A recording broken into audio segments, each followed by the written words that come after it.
there you are, ghoulies. I'll tell you what, then we did get it right. That time, I hope the world premiere 2 of the rock video for Mortuary Girls right here on Dr. Destruction's Crimson Theater. Well, you can always expect the finest in quality from Crimson Theater. Anyway, ghoulies, you know, I really hate to start off the show with a big, outrageous kind of session, but, you know, I got to respond to those 2-bit hooligans that are knocking over the pizza drivers again. I'm like, come on, get a life here. You know, those guys don't got much money as it is, you know, and many of them poor fellows out there are working very hard for a living. Now, I know some of you guys that are doing the robberies may feel robbed yourselves from all those 2-bit payday loan stores that are around town, you know, but don't take it out on the delivery drivers, all right? It's just not fair. These guys actually have to work for a living to help support their families and things, so nothing ticks the doctor off more than this. And, you know, the doctor does stay in touch with a lot of pizza delivery drivers just because of their meditative state of mind, which goes very compensationally with the doctors or something like that. So hard for a Hungarian to pronounce this dialogue. But, and nevertheless, the only real thing that anyone can do about the problem is the people that are ordering the pizzas need to, one, make sure you have an address on your house and it's not covered up by, you know, either a Christmas wreath left over from Christmas or anything else. Make sure you have a porch light on. And if you could at least have the decency to kind of keep an eye open to see if the guy's coming. You know, they tell me that many times the people are in other parts of the houses with the lights off, and you don't even know there's anyone there. And so the poor guys are having a tough time. And I'm sure someone will catch up to these hooligans at some point and put them in their rightful place. It's just a matter of time. And, well, now several of the drivers have told me they're packing heat. All right, I don't know if that's a good thing either, but, you know, the lucky robber might actually get a nice piece of lead in his foot or something if he messes around. Anyway, ghoulies, I'm not going to go there much more because, well, we're trying to have a good time here on Crimson Theater. And, of course, with Valentine's Day on the way, nothing says you love somebody like driving 900 miles to another state wearing a diaper to go after the... You heard about that one. I'll tell you what. Crazy situations here on Crimson Theater. But tonight's movie isn't a saggy diaper that leaks. No, it's Godzilla versus Monster Zero.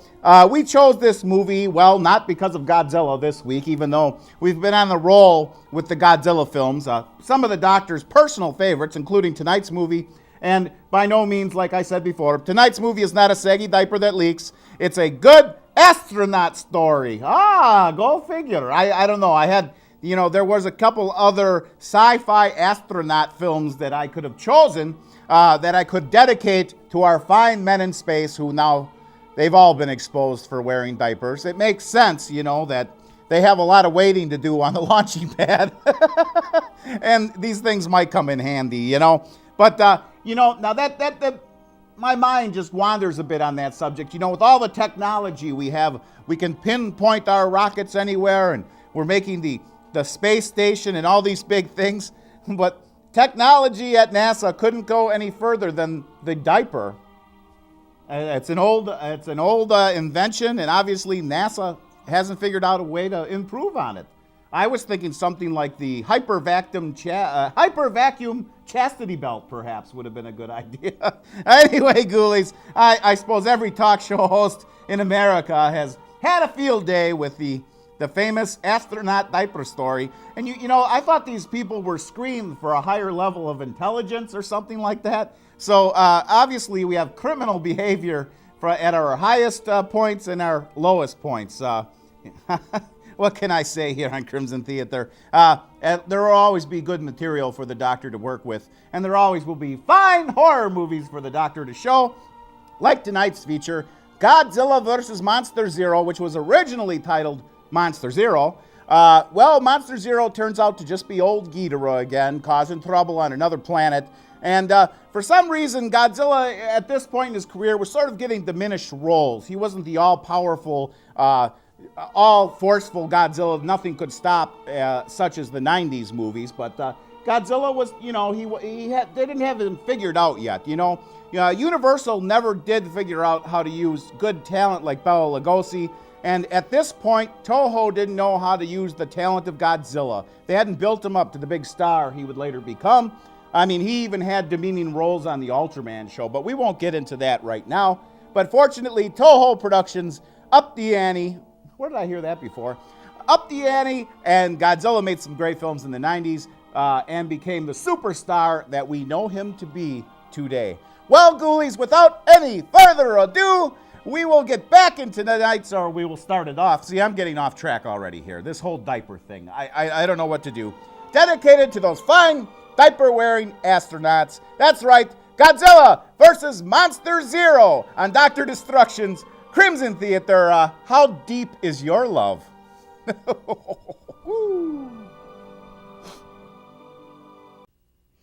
There you are, Ghoulies. Monster Zero is King Ghidorah on the roll again, where everything is numbered now. Now, the monster is Zero, just like that thug that knocks over the pizza drivers. He's a big zero as well. So anyway, Ghoulies, we're rolling right along here, and it's a good thing that them guys were wearing their diapers for the first half hour of this movie. It did drag a little bit, but that's okay.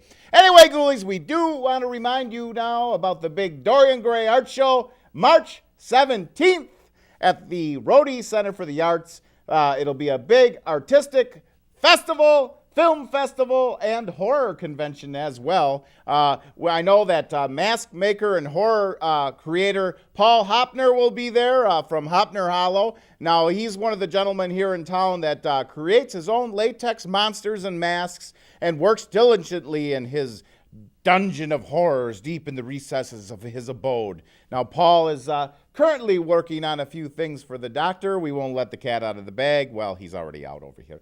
Anyway, we won't let the cat out of the bag about that one, but Paul will be displaying many of his very fine creations. And when it comes to horror latex monsters, nobody's better than Paul Hopner, I'll tell you that. He definitely deserves your appreciation. And a lot of his works, I believe, would be for sale, as well as a lot of the work at the Dorian Gray Art Show. So we're pretty excited here on Crimson Theater. I can see you're ecstatic. Body language says it all here on Crimson Theater, Ghoulies. And, well, here we are in another planet with Monster Zero, Ghidorah again. Who knows what they'll do to try to stop this crazy monster from going wild on this planet. Judging from those space alien guys there and those tight pants they're wearing, you can see they've already got the whole diaper problem figured out. And, well, our tribute to NASA continues here on Crimson Theater. And, well, what other topics do we have to degenerate the minds of our viewers with this week? Well, we do all feel very sad about Anna Nicole Smith's passing. No matter what you say, she definitely knew how to stay in the public eye. And, it's very sad when any of our celebrities pass. We lost Yvonne DiCarlo. She will also be very sadly missed by everyone here on Crimson Theater. Anyway, Ghoulies, I guess you've got no choice but get right back into it now. That's right, Monster Zero on Dr. Destruction's Crimson Theater. Did you order that pizza yet? Did you leave the light on? I'm getting nowhere with this.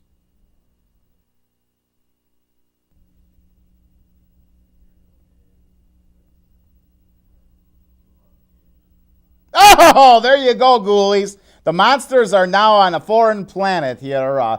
Poor Godzilla and Rodan. I don't like it too much when somebody wakes me out of a solid sleep, and I'm sure these two ain't going to care for it very much either here on Crimson Theater. Monster Zero about to attack. Hate to burst in on you there at that particular point, but we got to come in somewhere. And another fine Japanese creation here, and I've loved all the Godzilla films my whole life. They're completely extraordinary. And for a while there, Godzilla and Rodan were all tied up fighting that Ghidorah until Godzilla later found himself on the island in Son of Godzilla and Godzilla versus the Sea Monster, or Godzilla cooks up some good lobster. That was another, that one fell flat. But anyway, Ghoulies, we got to remind you, take care of your kitties. Go to kindredkitties.org and donate some food or money to Kindred Kitties. They need your help. It's one of the doctor's #1 charities, and you can't do enough for the kitties in this world. I'll tell you what, they do need your help. So go to kindredkitties.org and do something nice for the kitties. And, of course, the Dorian Gray Art Show coming up at the Rhodey Opera House. We're not going to miss another opportunity to throw it in there for that, are we? He's speechless again. What are you going to do here? Anyway, that's terrible conditions for poor Monster Zero on this cold, barren, remote planet. And now he's got Godzilla and Rodan to deal with. Now, I don't know exactly how a Rodan can fly without, any atmosphere. There must be some atmosphere on this planet.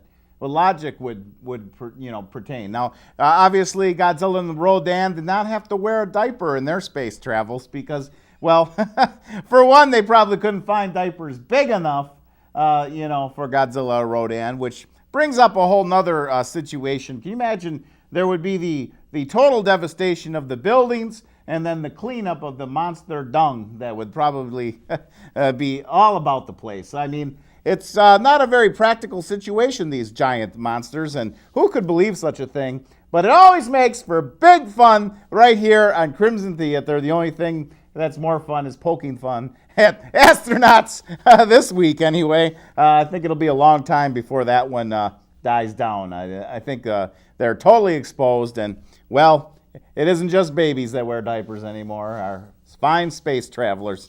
And this feature is so full of it, I'm sure they need extra sizes of all kinds here. Anyway, Ghoulies, I don't know. It's not even that. Let's get off the subject here. I mean, we're here to raise the standards of community access television, are we not? We're not clowning around here. Not like some people on the access stations. We won't mention any names, of course. Anyway, Ghoulies, you get right back into it here. That's right. Godzilla versus Monster Zero. On Dr. Destruction's Crimson Theater, we're always having a good time, and we're not wearing diapers. Well, maybe you are.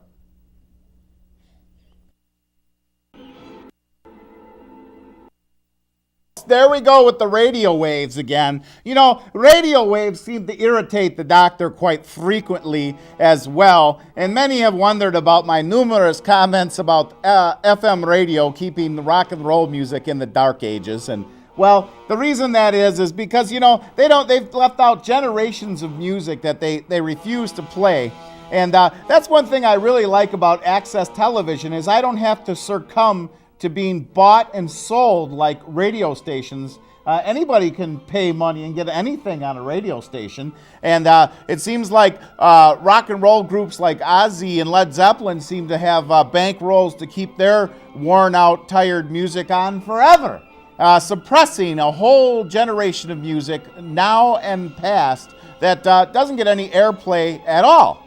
So being the doctor is from the underground music scene, you can imagine my dismay with local radio stations in particular. I mean, how many more times do we got to hear Ozzy's Shot in the Dark, It's pathetic. It's about as big a shot in the dark as these radio waves solving the problem for these people in this movie. But we do got a fine performance, once again, by Nick Adams, who's one of my favorite actors. He's in one of my favorite movies of all times. And he still manages to have that hot-headed character that, he outacts all these guys in the movie, except maybe the guy in the Godzilla suit. I can't remember his name. Chow Mai Wang, I think it comes to mind, though. He was the actor that played Godzilla in several roles. And he did have, he didn't have diaper rash. He had some serious chapping, though, from that rubber suit and blisters and that sort of thing. I don't know. Terrible conditions here on Crimson Theater. For you little children, of course, Godzilla did really exist. And all those comments about a man in a rubber suit, well, pay no attention to that man behind the green curtain either here on Crimson Theater. Terrible conditions overriding all chances here. And, well, who knows? Maybe Monster Zero can go on to be a contestant on America's, what is it? No, it's not America's Top Idol. It's American Idol. Well, who Who can get all these crazy supposed reality shows in check? By the way, does anybody out there after 3 seasons have any idea what's going on in Lost? Or is it one cliffhanger after another? I've never seen such a bunch of grimy cast members since the plumbers had to come out and fix the plumbing downstairs. I think it's all that sweat from that gym. Ever since, Scary Perry moved out of down there, somebody saw fit to rent the place to a gym. I don't know. What a bunch of knuckle-dragging Neanderthals. What a sweat factory of stench. Anyway, ghoulies, you get right back into it. That's right. Monster Zero on Dr. Destruction's Crimson Theater. We're always having a good time, and things are about to get rolling here. Oh, what a burn for Rodan and Godzilla. I mean, first they get stranded on that rotten planet. Now they get thrown off a cliff. And, all Nick Adams can do is make jokes about the guy hooking up with the other guy's sister. I don't know. Terrible conditions on Crimson Theater, but of course we're used to them. It's terrible things to think about. Anyway, ghoulies, we want to remind you about the Dorian Gray Art Show, March 17th. Don't forget about it. I won't let you forget about it. Anyway, it's at the Rhodey Center for the Arts, and it will feature the world premiere of Mortuary Girls, the new film by Mark Gumbinger. He spent a lot of time on this and hundreds of dollars, so we don't want you to miss it, ghoulies. It's going to be a fantastic presentation. We're still looking for artists, and we're also looking for non-artists to contribute something. You can go to my website or to the email address at the end of the show. Contact the doc and see if you want to submit something for the show. We're looking forward to it. It's going to be a great event. Now remember, out there, ghoulies, leave the light on for the poor pizza guy. And if you're one of those hoodlums that's knocking over pizza drivers, your number's coming up real quick right here on Crimson Theater. Anyway, ghoulies, you have a horrifying week, and we'll see you next time on Dr. Destruction's Crimson Theater. We're always having a good time. I think someone's at the door. Would you go get the pizza? You better have a nice tip for him too. We won't take it any other way.